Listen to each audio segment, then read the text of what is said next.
Chers présidents, chers amis, chers clients, il y en a quelques-uns dans la salle, chers partenaires, merci à vous d'être là. Nous sommes à la Young Entrepreneur School, aux espaces Antipolis, pour une première mondiale. Je me retourne évidemment vers Jacques Rougerie, qui sera notre speaker numéro 1 tout à l'heure, architecte international, l'inventeur du Surbiteur. Et donc, avec Ariel Fuchs, le directeur des programmes du Surbiteur, nous allons vous parler tout à l'heure d'un sujet extrêmement passionnant, innovant, avec un vaisseau communicant qui va dériver au gré des grands courants marins. Alors aujourd'hui, le Monaco Sophia Business Hub est très fier de vous accueillir. On est à peu près 200 à 300 personnes dans la salle. Jérémy, tu me confirmes? Tout à fait. Les gens qui se sont, merci à vous, connectés sur la plateforme msbh.biz grâce à StreamUp, ils sont en train de nous voir en ce moment même. Donc vous êtes à peu près 1 à 2 milliards pour l'instant. Alors je reste en français volontairement, mais notre audience d'internautes comprendra, il y a des sous-titres et les logos de nos partenaires qui sont nombreux en bas de votre écran. Alors un indice, tu sais, comme à la télé, un indice chez vous à l'hospice. Non. Donc aujourd'hui, le Monaco Sophia Business Hub en fait, se propose de fédérer des expertises, des savoir-faire, avec des gens qui ont la volonté de travailler ensemble depuis un certain nombre de temps sur des sujets innovants, pas que digital, mais une façon d'appréhender la région sur un aspect très très positif avec la complémentarité des savoir-faire de Sophia Antipolis, ces 1300 entreprises avec des gens très innovants, des jeunes pousses qui ont de superbes idées et parfois capacité à trouver leur premier client, leur premier contrat en principauté. Une principauté très dynamique avec 1000 emplois créés en 2012, 5000 entreprises qui ont généré 14 milliards et demi de chiffre d'affaires en 2012. Donc le business au service de l'attractivité du territoire, la conjugaison des expertises, Sophia, Nice plus Monaco, le 06 et Monaco, on va pouvoir faire de grandes choses ensemble. Et donc un des instruments majeurs de cette belle économie, la Blue Society, l'économie bleue, sera certainement le vaisseau qu'a dessiné, réalisé, pensé Jacques Rougerie, qui s'appelle le Surbiteur. Surbiteur, on va le concrétiser dans quelques instants, vous le verrez. Il y a des partenariats industriels possibles, il y a encore de la place, même si Rolex, ABB, Technip sont déjà en place et vont permettre la concrétisation dans quelques jours du chantier naval de Saint-Nazaire de Cherbourg. On va avoir possibilité de trouver des partenaires industriels supplémentaires. Donc voilà, amis industriels, vous êtes les bienvenus. Comme les gens dans la salle ou sur Internet, vous pouvez déjà, à partir de 10 €, bénéficier du fonctionnement participatif qu'on a créé avec KissKissBankBank. Vous pouvez avoir votre nom sur le Surbiteur, faire des choses exceptionnelles en contrepartie de 10-20 €. Et demain, vous montez à bord, vous passerez une nuit à bord avec Jacques Rougerie, qui est un jeune homme formidable, plein de vigueur. Ariel Fuchs sera là, je serai là si vous le souhaitez, ce sera beaucoup plus cher. Mais à partir de 10 €, vous pouvez déjà contribuer à la concrétisation de ce projet. On est ensemble jusqu'à 12h30 sur le msbh.biz avec StreamUp, Nastéo et monsieur Jérémy Joly du studio Chamberlain. Un certain nombre de partenaires nous rejoignent. Merci à vous. La presse arrive, superbe. La tribune, alors là, succès assuré. Merci à vous. Merci, tout à fait. On est en direct, quand même, attention. Donc ce que l'on va faire, c'est qu'à partir de maintenant, je vais passer la parole à ce jeune homme, cet artiste charmant, breton, je le découvre. On a vécu ensemble finalement à côté d'Éric Tabarly, du côté de Bénodet. Il a construit un édifice magnifique qui est le phare dans la nuit de Brest, c'est la maison Océanopolis. Je vous demande d'accueillir monsieur Jacques Rougerie.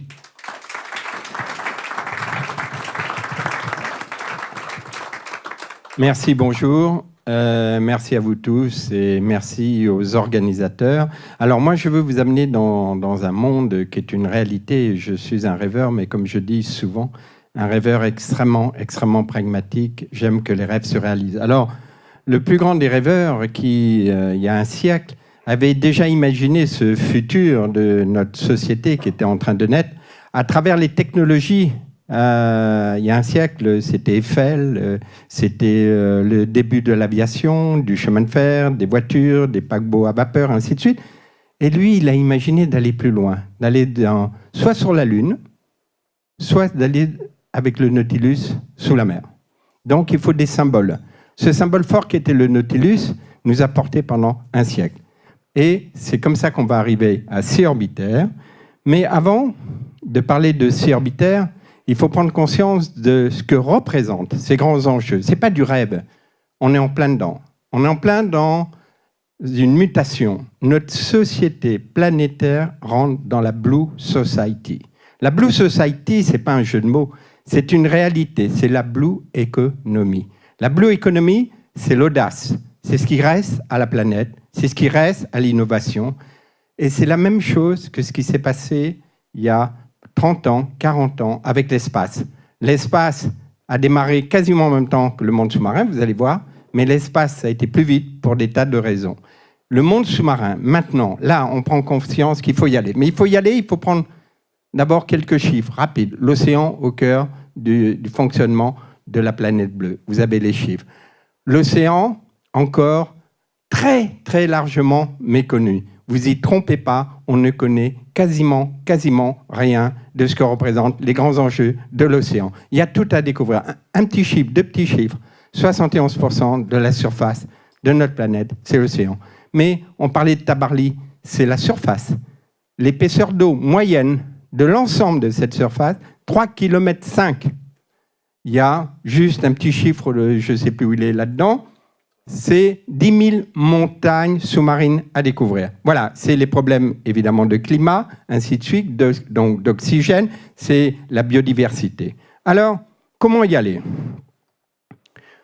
Mais avant d'y aller, on a parlé de 100 ans, du génie humain, de ce que l'homme a su créer à travers l'industrie. Ne jetons pas la pierre, ce n'est pas pour jeter la pierre au monde industriel. Moi, je crois au génie humain, je crois au futur, je crois aux industriels et je crois à la reconversion. Donc, je ne suis pas dans le catastrophisme. Et Ariel non plus, tous les gens qui nous accompagnent dans cette aventure ne sont pas dans le catastrophisme. Quelques points de repère. Le climat, changement climatique, accélération par l'homme du changement climatique. Ça, c'est une réalité. Ça entraîne la montée des eaux. Problème de pollution, problème de surpopulation. Donc, vous voyez, un ensemble un peu difficile. Donc, il faut partir dans d'autres paradigmes, comme dirait mon ami Ariel. Mais il faut accepter d'avoir du temps pour rééquilibrer tout ça et repartir sur ces paradigmes, décidément. Voilà. Alors, rapidement, Jules Verne, le Nautilus, un engin, un symbole. Cousteau, 50 ans après, le monde du silence, mais Cousteau, c'est les premières maisons sous-marines, 1961, précontinent. L'audace de Jules Verne, il le réalise. Le rêve de Jules Verne, il le réalise. En même temps, l'homme part dans l'espace. Non pas sur la Lune, en 61, bien sûr, mais Gagarine, donc la conquête de l'espace. Et donc, on est un peu les héritiers de tout ça à travers Sea Orbiter. Sea Orbiter, ce n'est pas un projet comme ça qui dérive des folles, comme l'a dit Yannick, d'un architecte breton. Pas du tout. C'est l'idée de toute une démarche, d'un certain nombre de réalisations depuis 40 ans que nous avons menées. Alors, comment mener ces réalisations d'habitat sous la mer ? Comment créer ces nouveaux engins subaquatiques ? Eh bien, il n'y avait pas de point de référence. Et les engins sont assez classiques depuis 40 ans. Donc, notre équipe, il y a 40 ans, j'ai monté un centre de recherche d'architecture de la mer et de l'espace. Et ce centre d'architecture de la mer et de l'espace, c'est basé sur la bionique. Un peu comme Léonard de Vinci. Eh bien, comment imaginer ce futur à travers le génie de la nature. Voilà, donc vous avez des points de comparaison. C'est une ferme sous-marine que nous avons donc proposée en 1971 et un engin se déplaçant en 1973. Déjà, c'est pour vous dire l'origine de nos recherches. Voilà, donc premier village que nous avons proposé en 1973 sous la mer pour l'entraînement des astronautes, vous allez voir pourquoi, et comment vivre dans ces milieux extrêmes, et comment développer l'agriculture subaquatique en même temps que l'espace, et le pourquoi. Et puis, vous savez, les grandes aventures humaines, c'est pas un homme, c'est pas le génie d'un homme. Moi, je n'ai pas de génie. Mais je me suis trouvé au bon endroit, j'ai eu cette chance. Et puis, il faut savoir provoquer les gens, il faut savoir provoquer les beaux endroits et les belles personnes. Et là, il y a à peu près 40 ans, il y a exactement 40 ans, pour tout vous dire. Mais comme disait Yannick très aimablement, je suis très vieux. Et donc, il y a 40 ans, avec Jacques Piccard. Jacques Piccard, c'est celui qui a été au plus profond des océans, 11 000 mètres. C'est le père de celui qui fait l'avion solaire. C'est le fils d'Auguste Piccard. Et Jacques, qui avait déjà été au plus profond des océans, m'a dit, il faut faire un engin qui dérive au cœur des océans, dans les abysses. Il faut aller voir. Un engin qui, 24 heures sur 24, dérive au cœur des océans. Et c'est comme ça qu'on a imaginé ce laboratoire pour la dorsale atlantique. Mais vous avez remarqué la bionique. Il faut toujours envoyer 20, 50 ans, anticiper. Ce n'est pas de la science-fiction. Ça nous permet, avec les technologies, de progresser et d'innover pour arriver à un but et pas forcément faire exactement le projet qu'on a voulu au départ anticiper. Donc là, à l'heure actuelle, nous travaillons sur une université de la mer internationale. Voilà, une université où tous les peuples du monde, tous les ingénieurs, les océanographes, les gens qui s'intéressent à la mer, à l'innovation, puissent aller. Puisque cette université, qui fait 900 mètres de diamètre, pour vous donner l'échelle, qui se déplace à travers les océans, ça, c'est pas de la science-fiction. Ça peut se réaliser. Mais entre 30 et 50 ans. Voilà, toujours la comparaison avec la bionique. Donc, cette audace, comment y arriver ? L'éducation. Maître mot, l'éducation. Apporter cette connaissance au plus grand nombre, le plus vite possible, pour faire comprendre ces grands enjeux et que c'est une réalité. La Blue Society, la Blue Economy, c'est une réalité. Donc voilà, ça c'est un clin d'œil que j'ai adoré. Il y a quelques années, on avait amené des enfants vivre quelques instants sous la mer. Et avant de les amener sous la mer, et bien comme la lunette de Calfa, avec des dômes, pour qu'ils voient sous l'eau, qu'ils se rassurent. Et on les a amenés dans 3-4 mètres d'eau. Mais avant de les amener, on va... L'éducation, comment ? Alors, soit on peut plonger, soit on ne plonge pas. Aller dans des bateaux avec des coques transparentes. Je pensais que c'était évident, la technologie le permet. Eh bien non. Donc j'en ai eu marre un jour. J'ai dit, moi je vais faire des yeux au bateau. Je vais donner des yeux au bateau pour voir sous la mer. Donc là, il y en a un, par exemple, à Port-Cros. Je ne sais pas si vous avez vu, il y en a un certain nombre. On en a fait 25. C'est tout simple. C'est une sorte d'hélicoptère. Donc une coque transparente, centrale, un trimaran. 10 personnes viennent là-dedans et avec un système de ballast, on enfonce un peu l'engin et on parcourt le parc de Port-Cros, un endroit privilégié où on voit cette biodiversité. Mais rien ne remplace le vécu sous l'eau. Quelques instants, quelques regards. Et donc, on avait imaginé de faire des classes de mer. Alors, ça, c'était aux Zambiers, toujours en Méditerranée. Et donc, un beau jour, j'ai dit, on va faire des cabanes sous la mer pour les enfants. Et donc, j'ai dérivé des technologies de mes maisons sous-marines et je leur ai fait une cabane. Et les enfants ont amené cette cabane sous l'eau dans 3 mètres d'eau, 4 mètres d'eau maximum, pour des questions de sécurité. Et donc, vous voyez cette petite fille de 6 ans, on avait pris des enfants de 6 à 12 ans, qui n'avaient jamais plongé, mais qui avaient une aquacité, pas peur de l'eau, en bouteille. Elles sont venues écouter dans cette sphère, pressurisée bien sûr, en toute sécurité, le chant des baleines, goûter sous l'eau, discuter sous l'eau avec des biologistes. C'est capital, c'est capital. On a été plus loin. Lors d'une expérience qu'on a menée avec Henri Germain-Delos de la COMEX, malheureusement qui nous a quittés, avec la COMEX, on avait fait une maison sous-marine en 81. Exactement 20 ans après Cousteau, la première maison sous-marine au monde que vous avez vue tout à l'heure. Donc dans la baie de Marseille, au Frioul, après l'expérience, on faisait des expériences sur le froid. J'ai proposé aux ingénieurs, parce que pour 2 personnes, on a vécu donc, sous l'eau pendant plusieurs semaines, et on a amené donc, des enfants, on a remonté la maison à 6 mètres pour des questions de sécurité, et le jour de Noël, venir chercher dans leurs palmes des cadeaux. Donc un grand, grand moment.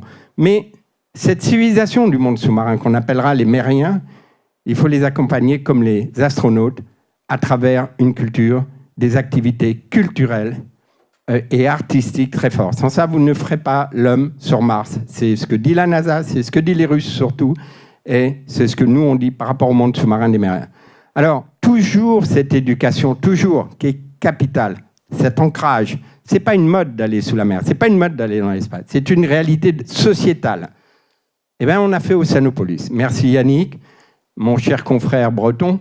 Et donc, voilà, Océanopolis, à chaque fois, ce sont des équipements forts qui drainent toute une activité, des activités liées à la mer, qui font comprendre la dimension de la mer. Ces outils sont fantastiques, les centres de la mer. J'ai donc eu le bonheur, en tant qu'architecte, de réaliser ce centre, qui s'est fait en plusieurs parties, comme vous voyez, et de réaliser Océanopolis aussi, donc à Boulogne-sur-Mer, et la Cité de la Mer à Cherbourg. Mais revenons à ces mondes sous-marins.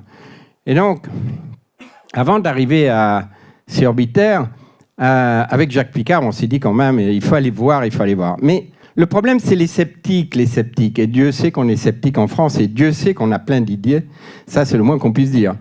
Mais on est terriblement sceptique. Alors moi, les architectes navals, j'avais dit, mais il faut absolument faire des trimarans avec des coques transparentes. La technologie le permet. Oh là là, trimarans avec des coques transparentes, quelle folie, quelle utopie. Alors j'ai pris mon courage à deux mains et grâce au baron Bic, j'ai été au chantier de Biot, que vous connaissez, qui est pas loin, et je me suis construit un rêve de plus. Donc c'est l'Aquaspace. L'Aquaspace, c'est un trimaran, vous voyez, la coque centrale complètement transparente sur 22 mètres de long.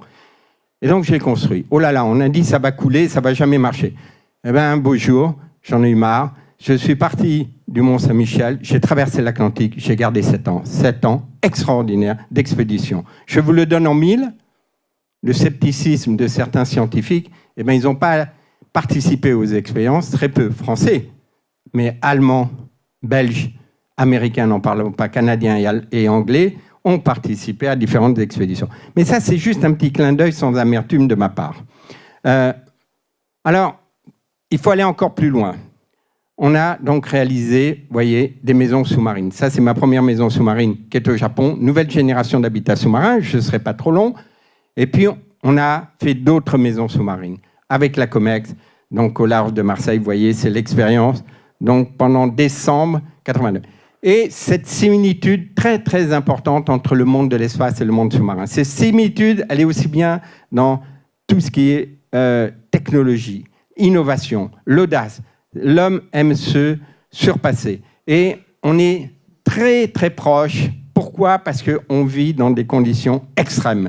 Et tous les astronautes, tous les cosmonautes, tous les hommes de l'espace s'entraînent sur des longues durées dans des maisons sous-marines. Donc là, j'ai eu le bonheur. Tout à l'heure, Yannick a eu la gentillesse de dire « j'ai fait le plus long séjour sous la mer ». J'en ai fait 13. Ariel en a fait aussi. Et donc là, c'est Jean-Loup Chrétien. Volodya Titov, qui est premier homme à avoir été 1 an dans l'espace. Je ne touche plus à rien. À chaque fois, je fais des bêtises. Et donc Volodya Titov devait passer 1 an sous la mer avec moi. Il voulait avoir les 2 records. Ça, c'est Eric Presley, avec qui j'ai fait 71 jours donc sous la mer. Là, on a Bill Todd dans l'habitat Nemo, avec lequel on s'entraîne. Donc, on prépare le programme Sea Orbiter. Là, c'est pendant que Jean-Loup était dans l'espace, moi, j'étais sous la mer. Voilà, des petits clins d'œil de la vie. Et un autre clin d'œil de la vie, grâce à un grand ami que j'aime beaucoup, qui s'appelle Jean-François Clairbois, qui est un homme extraordinaire, un astronaute, lui a eu la chance d'aller 3 fois dans l'espace. Il m'a dit, écoute Jacques, tu nous fais rêver avec tes maisons sous-marines, tu nous amènes dans ce monde sous-marin, moi je vais t'amener dans un vol parabolique. Voilà, donc un moment extraordinaire de bonheur, unique, vraiment un mes plus grands moments de mon existence. Si j'en retiens 10, ça participe aux 10. Et bien tout ça nous amène, voilà, toute cette construction, toute cette réalité, tous ces rêves pragmatiques, je vous disais, nous amènent à Sea Orbiter. Je vous propose donc maintenant de vous décrire pourquoi Sea Orbiter, quelle est vraiment sa fonction, sa réalité, où est-ce qu'on en est. Donc on va passer un film, et donc Ariel va nous présenter ce film, puisque c'est lui le responsable des programmes scientifiques et éducatifs de Sea Orbiter. Et après, je reprendrai la parole et je vous expliquerai autre chose. Merci Jacques. Alors, comme Jacques vous l'a expliqué, Sea Orbiter est l'héritage de 35 ans de recherche. Et ce qu'il a oublié de vous dire, c'est que si on mélange une maison sous-marine et un vaisseau à coque transparente, en fait, on a Sea Orbiter. Donc, Sea Orbiter, un petit film que je vais commenter. Vous allez avoir le commentaire, vous, mais que je vais commenter pour les internautes qui nous écoutent et qui va vous expliquer effectivement le lien entre Sea Orbiter et l'espace, qui commence Imaginez un dès le vaisseau début, d'argent, dérivant au gré des grands courants marins, au cœur des océans. et qu'on a voulu vraiment très très important pour des solutions techniques et aussi Les pour des océans. solutions éducatives. 3/4 de notre planète, berceau de toute vie sur Terre, conditionne aussi notre futur. Jacques l'a rappelé au début, les enjeux de Sea Orbiter, les grands chiffres, 71% de la planète, 80% du volume de l'éclair. Une expédition unique au monde s'annonce pour permettre un nouveau bond en avant dans l'exploration de la planète bleue. Sea Orbiter. Sa mission, explorer un océan encore largement méconnu pour mieux comprendre son fonctionnement et éduquer les hommes sur son rôle essentiel pour la planète. 90% des espèces du milieu marin sont Grâce encore à son découvrir, mode de notamment les navigation abysses. lente et à sa très grande autonomie, il permettra des séjours de longue durée pour de multiples familles d'explorateurs. Une observation sous-marine jour et nuit de l'inépuisable richesse des formes de vie marine. Des accès subaquatiques permanents et faciles au monde sous-marin pour une parfaite symbiose avec l'univers aquatique. Tout cela fait de Sea Orbiter la première station océanique internationale nomade voguant au cœur du plus grand des écosystèmes terrestres. L'océan. C'est la station spatiale pour Sentinelle l'océan. dressée au sein des plus grands fleuves de la mer, Sea Orbiter accueillera un laboratoire scientifique permanent ainsi qu'une plateforme de communication unique en son genre qui donnera à son aventure exploratoire une dimension planétaire. explorer, découvrir, communiquer. À son bord, et pour la première fois au monde, un équipage de 18 personnes pourra vivre sous la mer 24 heures sur 24, On y est déjà. avec une capacité de déployer un grand nombre d'engins d'investigation subaquatique permettant à Sea Orbiter d'étendre son champ d'exploration vers le monde inconnu des abysses. Donc un principe général de la surface jusqu'aux abysses qu'on Avec un reverra tout à vaisseau l'heure. présent dans chaque grand océan et mer majeur, le programme Sea Orbiter développera un vaste projet de communication reposant sur un véritable réseau de sentinelles à travers lequel les scientifiques pourront, en temps réel, étendre leur monitoring global de la planète bleue. Données qui reviendront à Monaco au hub. Véritable laboratoire expérimental polyvalent de 58 mètres de haut, chaque vaisseau permettra d'affiner la connaissance de l'écosystème marin, de tester de nombreuses technologies innovantes et ouvrira de nouveaux champs d'application dans le domaine des molécules marines, que ce soit pour les biotechnologies, l'alimentation humaine, la médecine ou la pharmacopée de demain. Donc un programme pluridisciplinaire Pressurisé servant dont on reviendra tout à l'heure. simulateur spatial, Sea Orbiter offrira à un équipage d'astronautes des conditions de vie en milieu extrême où ils pourront accomplir, sous l'eau, des tâches similaires à celles qu'ils devront effectuer dans l'espace. Équipé de multiples capteurs en lien avec les réseaux de satellites scientifiques, il conduira au renforcement de la connaissance de l'impact de l'océan sur l'atmosphère et le climat terrestre actuel. Effectués en Norvège, au Marine Tech, le plus grand laboratoire européen de simulation, tous les tests ont été concluants. Même une mer déchaînée ne trouble pas la stabilité de Sea Orbiter, ni son fonctionnement.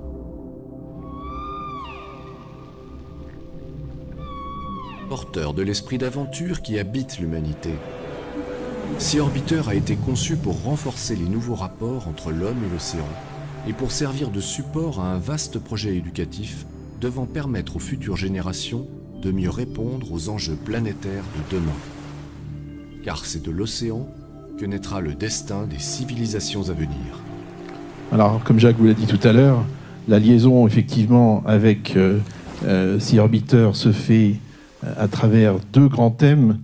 La nécessité de relier l'homme et l'océan dans un nouveau rapport dont aujourd'hui on souffre, puisque de même par la création de projets Sea Orbiter, nous avons cette difficulté à convaincre des gens qui n'ont pas la vision de ce que l'océan aujourd'hui planétaire. Jacques, vous rappelez au début de la conférence les grands chiffres clés. Très peu de gens auront la conscience de ces grands chiffres. Donc le projet Sea Orbiter est né de ce fondement qui est de relier l'homme à l'océan sur un nouveau rapport. Ce nouveau rapport qui est important pour comprendre l'océan d'aujourd'hui, mais pour comprendre les enjeux auxquels demain nous serons confrontés de par les problématiques que nos comportements humains, nos civilisations font peser sur ce milieu important. Donc d'où l'importance de Sea Orbiter, effectivement, pour relier l'homme à cet océan. Et puis, Jacques le rappelait, le destin des civilisations, on le croit fermement, et c'est aussi pour ça qu'on a créé tout ce programme qui environne Sea Orbiter. On croit très fermement que ce programme permettra de faire naître des innovations. Jacques le rappelait, l'espace a bénéficié de milliards de dollars en développement depuis les années 50. Moins d'1% de cette manne a été dédié à la découverte et à l'exploration des océans. On doit pouvoir changer ça aujourd'hui, et Sea Orbiter est aussi là pour pouvoir faire changer ce prisme. Changement de paradigme, comme disait Jacques. Donc, Sea Orbiter, c'est une grande plateforme, un vaisseau vertical qui va dériver dans les océans, sur un principe simple d'architecture que Jacques a développé pour permettre d'avoir tout simplement des ponts de vie sous la mer. Le grand principe de Sea Orbiter, c'est de pouvoir s'installer durablement longtemps au cœur de l'océan, cet univers dont on ne connaît que très peu, et comment mieux le comprendre et comment mieux l'observer, si ce n'est que d'y vivre de manière permanente et d'y vivre sous l'eau. On n'a fait qu'aujourd'hui observer l'océan de manière sporadique, par quelques petits coups de sonde, plongées, sous-marins, vaisseaux océanographiques. Il est grand temps aujourd'hui de s'y installer de manière pérenne pour mieux le comprendre et pour développer toute cette culture marine, toute cette connaissance marine dont on a besoin. De la surface jusqu'aux abysses.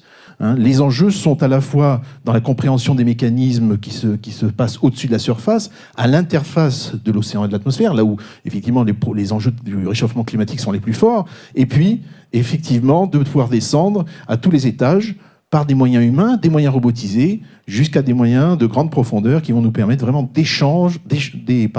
d'étendre notre capacité exploratoire de manière assez incroyable, tout en permettant de donner du temps à tous ces chercheurs qui ont besoin de mieux comprendre les phénomènes. Sea Orbiter, c'est passé d'une science discontinue de compréhension de l'océan et des mécanismes qui le régissent à une science continue. Et ça, c'est très important. Jacques faisait référence aux chercheurs américains avec qui on a noué des échanges depuis très longtemps, et ça, les Américains l'ont très tôt compris. Et pour rappeler donc les enjeux du programme Sea Orbiter, on parlait donc du climat, Jacques a rappelé les problématiques. Il faut savoir que si on prend qu'un seul chiffre, l'augmentation de la concentration en gaz à effet de serre atmosphérique a un impact direct sur l'océan. Vous savez que tout le carbone qui est en excès dans l'atmosphère est dissous, absorbé par l'océan. L'océan, c'est notre régulateur de climat, c'est un peu le régulateur de nos péchés, si je puis dire. Il absorbe ce carbone, oui, mais ce carbone, quand il rentre dans l'océan, il ne devient pas neutre. Donc, il augmente l'acidité, l'acidification de l'océan, et la conséquence directe, c'est que tous les organismes qui ont un squelette calcaire, que ce soit le corail, mais le plancton qui, je vous le rappelle, produit notre oxygène à plus de 60%, 2 respirations sur 3 que vous faites, c'est de l'air marin. De l'oxygène produit par le plancton marin. Donc si on met en péril cette constitution des écosystèmes marins, notamment le plancton, on ne sait pas aujourd'hui quel impact sera sur la production d'oxygène. On a des problèmes de nourriture sur la Terre, vous le savez tous. L'océan, au-delà des problématiques de surpêche, est aussi un vivier de nourriture du futur, pas uniquement avec les poissons, mais en termes de protéines que l'on peut produire avec des bactéries extrémophiles qui sont dans les océans. Les énergies renouvelables, les énergies marines, vous savez tous les enjeux que cela représente aujourd'hui. La France est très impliquée là-dedans, mais pas assez. Des équipements, des systèmes d'analyse, ça c'est pour l'aspect innovation que Sea Orbiter va embarquer, parce que pour faire tout ça, pour faire tous ces programmes, il va nous falloir des systèmes innovants, des capacités innovantes d'analyse, de l'exploration, on en a parlé, il reste tellement de choses à découvrir, le monitoring aussi du système marin. Sea Orbiter, c'est une sentinelle au cœur des océans. C'est pas juste un laboratoire, c'est quelque chose qui sera là aussi pour réveiller nos consciences et nous faire prendre la mesure de nos impacts sur le milieu marin. Et par quoi? Notamment par les problématiques de pollution. Pollution du plastique, si je ne prends qu'un exemple, vous savez que 80% de la pollution qu'on trouve dans la mer, c'est du plastique, et 87% de ce plastique est du macrodéchet, c'est du gros plastique. Alors ça, c'est embêtant, on le voit, mais le plus embêtant, c'est le plastique qu'on ne voit pas, le plastique moléculaire qui est dissous, qui passe dans la chaîne alimentaire et qui finit dans vos assiettes. Donc on a besoin aussi d'un système de surveillance des océans, et Sea Orbiter a la volonté de faire ça. Dans les domaines d'innovation, on parle de pharmaceutique et de médecine. Pourquoi? Parce qu'il y a au fond des océans, tous les scientifiques s'accordent à le dire, des gisements potentiels de nouvelles molécules via des microplanctons, des microvirus, des microbactéries qui sont capables aujourd'hui d'une extraordinaire diversité, d'une capacité inouïe à renouveler un patrimoine génétique qui est source d'innovation dans ces domaines de la médecine et de la pharmacologie, des nouvelles molécules.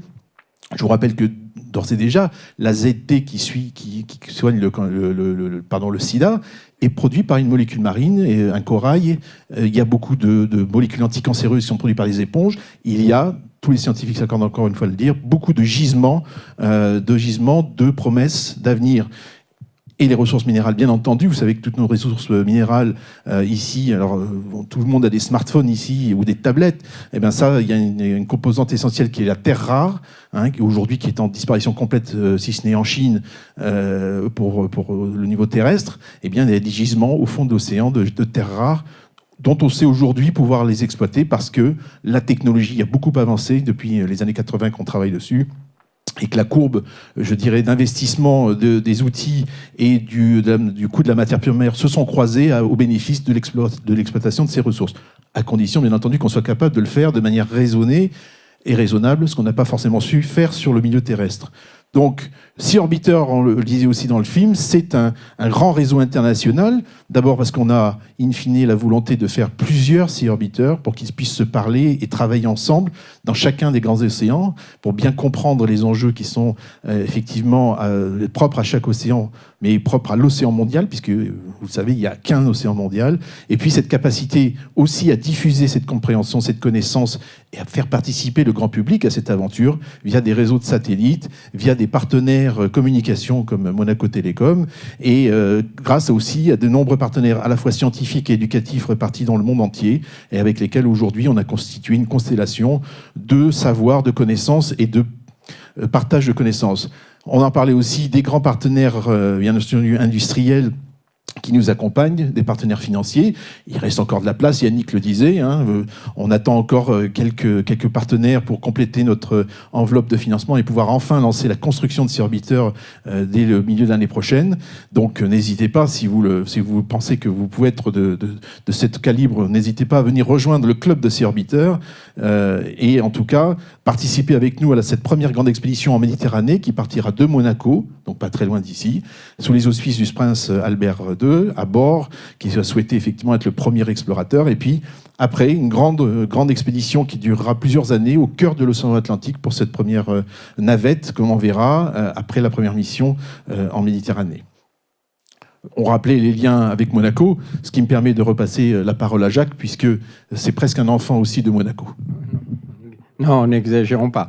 Non, mais c'est vrai que quand j'étais petit, ce qui m'a fait rêver, c'est le musée océanographique de Monaco. Et j'ai eu la chance, avec mes parents, d'y aller et de découvrir ce monde merveilleux que nous avait offert dès le début le prince Albert Ier. Et c'est vrai que ça m'a ouvert entre Monaco, donc le musée océanographique, ce premier regard sous la mer, je l'ai eu là, dans ces grands aquariums. Et c'est vrai qu'avec les romans dont je vous parlais tout à l'heure, 20 milieux sous les mers, et puis l'aventure Cousteau dont je vous ai parlé, les maisons sous la mer, eh ben, c'est Monaco pour moi est une empreinte indélébile. Et si je suis là aujourd'hui, je pense que Monaco a joué un très grand rôle, voilà, dès le départ. Et il se trouve que le destin m'a amené à être j'allais faire un peu d'humour, mais c'était pas très gentil pour mes confrères académiciens. Donc, il se trouve que je suis à l'Institut de France et le président d'honneur de mon épée d'académicien est le prince Albert. Et du coup, l'Institut m'a demandé de créer une fondation pour que ma volonté, on parlait tout à l'heure et je vous parlais, pour moi, le leitmotiv, et je salue d'ailleurs Pierre Frolat qui arrive là parce que lui aussi, ça lui tient à cœur. Comme on parlait tout à l'heure de l'éducation. L'éducation, c'est le maître mot, je vous ai dit. C'est le maître mot pour comprendre ces grands enjeux des océans, pour y aller, avoir de l'audace et surtout, après, innover. Voilà, se le prendre du bon côté de l'économie bleue. Voilà, donc le prince m'a fait cet honneur d'être le président de ma fondation qui œuvre pour que vous, les jeunes, vous croyez à cet avenir et on récompense, on vient il y a 2 jours de récompenser par les prix de la Fondation avec Robert Calgagno, qui était le président du jury de la mer. Cette année, on a récompensé donc des jeunes venus de 76 pays. Il y a 76 pays qui ont répondu cette année. Ça prouve vraiment l'intérêt de ces jeunes de bâtir ce futur. On en parlera tout à l'heure. Voilà, donc cet ancrage, un clin d'œil avec mon ami ici présent, Ariel, et puis une très très belle dame qui participe, qui est ambassadrice de Sea Orbiter. C'est Sylvia Earle, l'américaine, qui est une femme qui a plongé au plus profond des océans. Voilà. Et puis, un petit clin d'œil rapide, un autre lien avec la principauté, c'est que j'ai eu la chance, il y a 4 ans, quand il y a eu le concours d'extension en mer. Donc là aussi, ça m'a fait comprendre toute l'histoire de Monaco, l'ancrage de Monaco et comment Monaco pouvait se développer.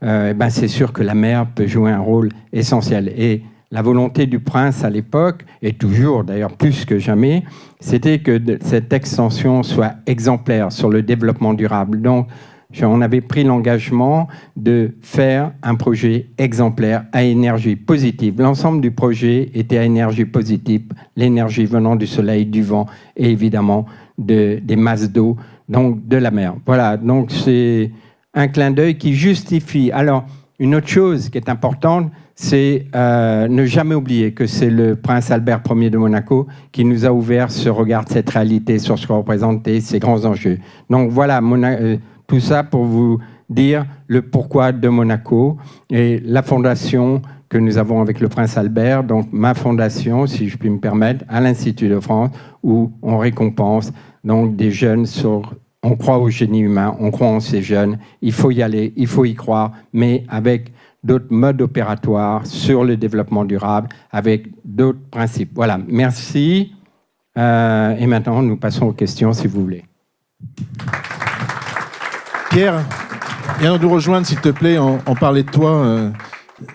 Alors, j'aimerais, parce que quand on dit des jeunes, il y en a quelques-uns, à part moi. Donc, il y a notre ami Pierre, que je vais embrasser avant. Si tu me traites de jeune, ça va. Voilà, non, il est jeune dans la tête, c'est dans la tête que ça se passe. Pierre, te fais pas de soucis dans le corps. Là, tu es un peu dégueulasse avec moi.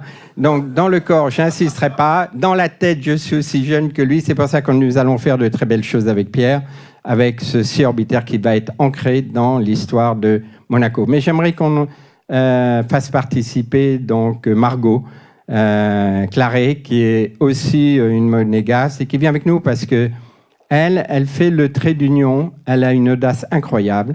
Elle va faire le trait d'union entre le monde de l'espace et le monde sous-marin. Je ne sais pas si vous connaissez son histoire. Je ne sais pas si je peux le dire. Donc, je lui laisserai le dire. Mais en tout cas, c'est ce lien de cette jeunesse entre ces deux grandes aventures qui s'ouvrent au monde, le monde de l'espace et le monde sous-marin. Donc, on a besoin de jeunes, brillants, qui y croient. Et comme je sais que Pierre est très, très penché sur des programmes éducatifs, donc, une fois de plus, on ne fera rien sans ces programmes éducatifs. Pierre, un petit mot. Donc, je dirige une école de plongée à Monaco qui s'appelle l'École Bleue depuis 2002. Dans cette structure, je suis en charge de la coordination des activités subaquatiques. Récemment, c'est-à-dire depuis quelque temps, nous avons monté un nouveau projet qui est orienté sur le secours et le sauvetage aquatique, donc toujours orienté sur l'éducation. On accueille des enfants à partir de 8 ans.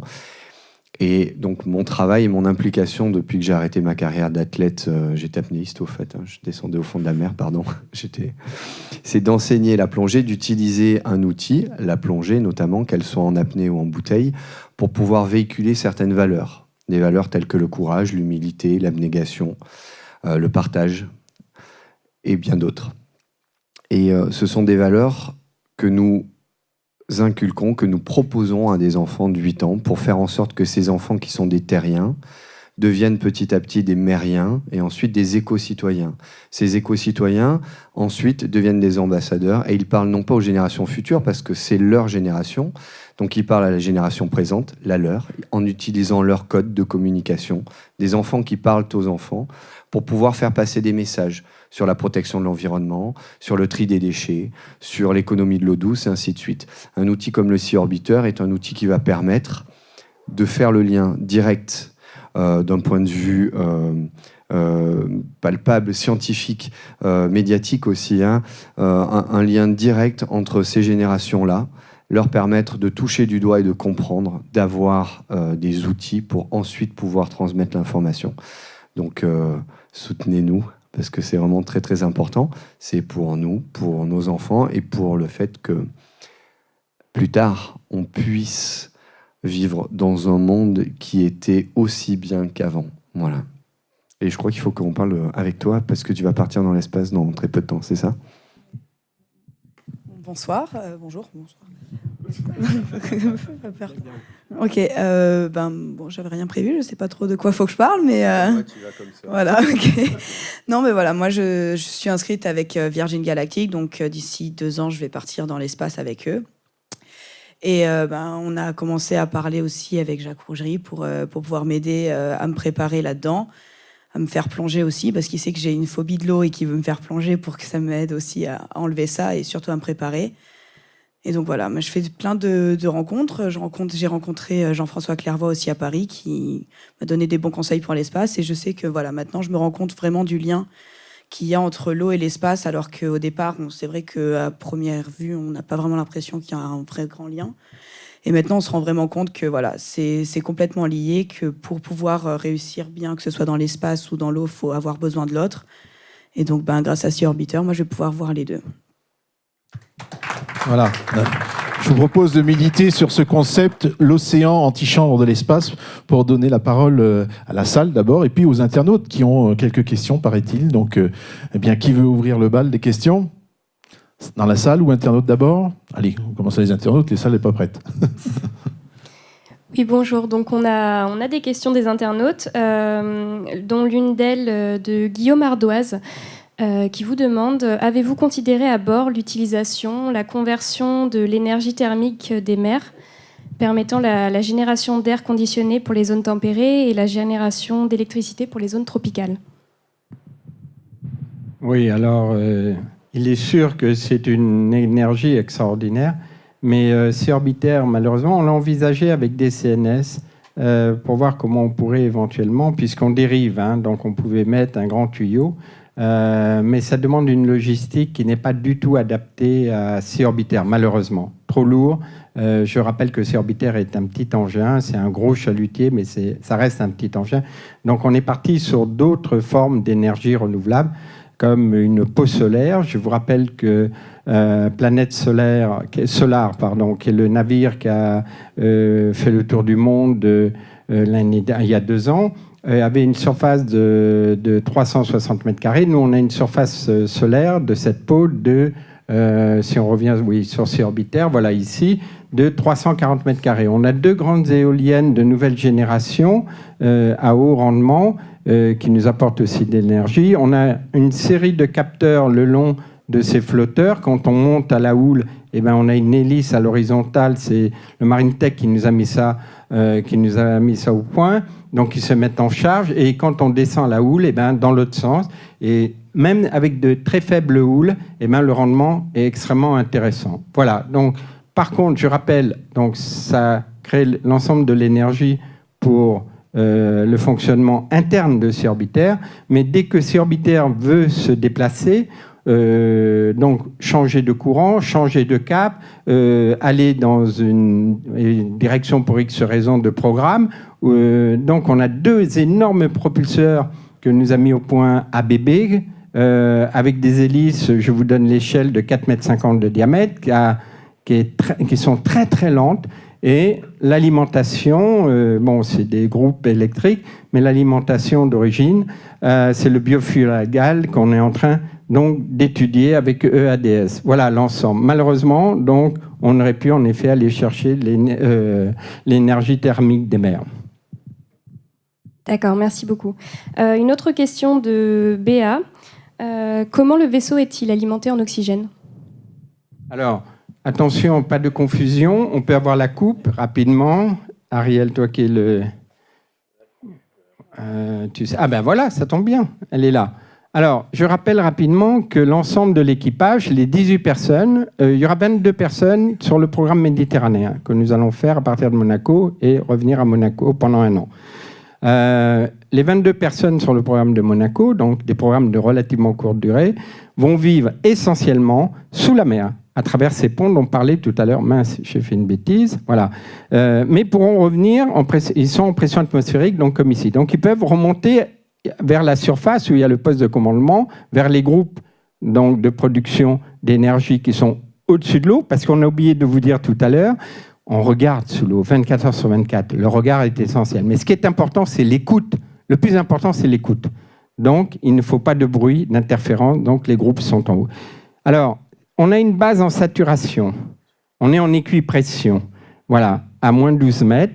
Et là, on va pouvoir, grâce à des groupes, alimenter cette base. Et l'avantage, c'est qu'on pourra sortir directement.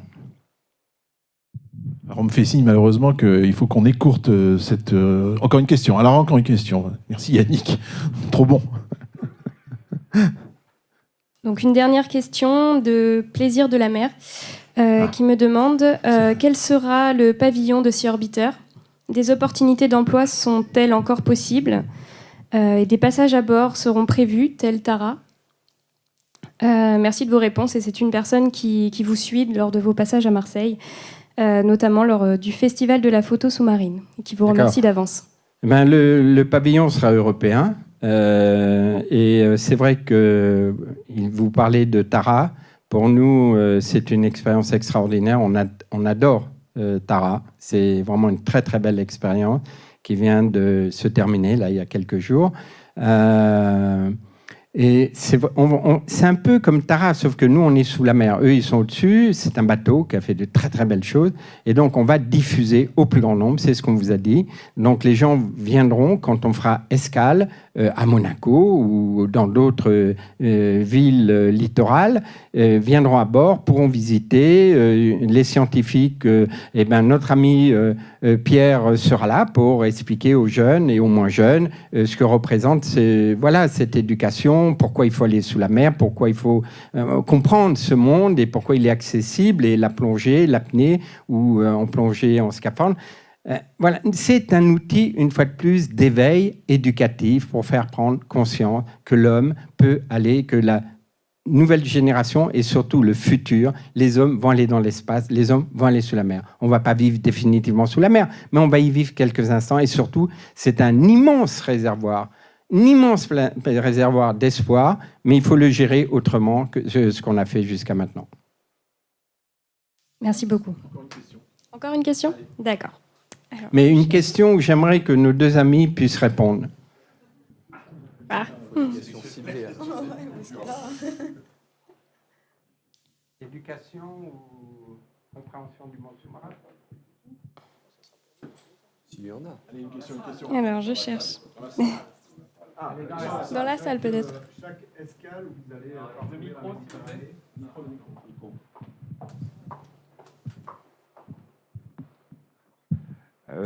Chaque escale où vous allez donc parcourir la Méditerranée va être suivie de quoi en termes de pédagogie marine, et comment vous allez entreprendre ces escales? Il y a plusieurs projets, plusieurs modes de fonctionnement. On peut être directement relié avec des classes, par exemple, des collèges, des lycées. On peut se faire missionner par des enfants pour travailler sur quelque chose de très spécial. À chaque escale, les gens peuvent venir justement pour prendre conscience de ce qui s'est passé. On peut leur rendre toutes les escales que vous voyez là.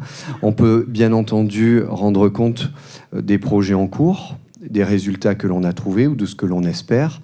Donc ça peut prendre toute une dimension, je dirais, polyvalente, d'autant plus qu'à notre époque maintenant, avec tout ce qui est nouveaux médias, médiatisation très rapide et facile, il y a un lien direct et permanent. On n'a même plus l'impression d'être loin des gens, et que l'on soit sous l'eau à 150 km, voire 20 000 km, on discute avec les gens comme s'ils étaient là, ce qu'on est en train de faire là notamment.